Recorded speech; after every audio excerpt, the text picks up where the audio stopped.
बहुत समय पहले की बात है। एक छोटे से गांव में आरव नाम का लड़का रहता था। आरव को रात में आकाश के तारों को देखना बहुत पसंद था। वो अक्सर अपनी माँ से पूछता, माँ, क्या चांद के उस पार कोई दुनिया है? माँ मुस्कुरा देती और कहती, जो दिल से विश्वास करे वो किसी भी दुनिया में जा सकता है। एक दिन आरव की आंखें अचानक आधी रात में खुल गईं। उसने देखा कि उसकी खिड़की से चांद की एक चमकदार किरण सीधे उसके बिस्तर पर आ रही थी। वह धीरे से उठकर खिड़की के पास गया। तभी एक चांदी की सीढ़ी आसमान से नीचे उतर आई। आरव की आंखों में चमक आ गई। बिना कुछ सोचे वह सीढ़ी पर चढ़ गया। थोड़ी ही देर में वह चांद पर पहुंच गया। वहां सब कुछ चांदी सा चमक रहा था। बड़े बड़े चांद फूल, दूध जैसे तालाब और आसमान में तैरती जुगनुओं की नावें। वहां के लोग बहुत प्यारे थे। वे चांद लोग थे जिनके सिर पर तारों के मुकुट थे और उनकी आंखें नीली रोशनी से चमक रही थीं। उनकी रानी, रानी लोनारा, आरव से मिली और बोली, आरव, हम सबको तुम्हारा ही इंतजार था।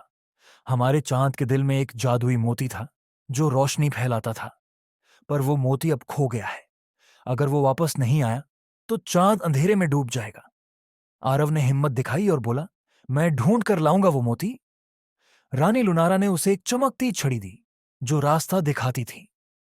आरव अपनी छड़ी के साथ सितारों की घाटी, दूधिया नदियां और नीले पहाड़ पार करता गया। रास्ते में उसे एक नीली बिल्ली मिली जो बोल सकती थी। उसका नाम था टिंकली। टिंकली उसकी मदद करने लगी। आखिरकार वे दोनों नींदों की गुफा पहुंचे जहां वो मोती सपनों के रक्षक के पास था। रक्षक बोला, अगर तुम्हारा दिल सच्चा है और इरादा नेक तो ये मोती तुम्हारा हो सकता है। आरव ने अपनी मां के शब्द याद किए, सच्चा दिल ही सबसे बड़ी ताकत है। उसकी सच्चाई देखकर रक्षक मुस्कुरा उठा और मोती दे दिया। आरव और टिंकली ने मोती वापस रानी लुनारा को दिया। पूरा चांद फिर से रोशनी में नहा गया। सबने मिलकर जश्न मनाया।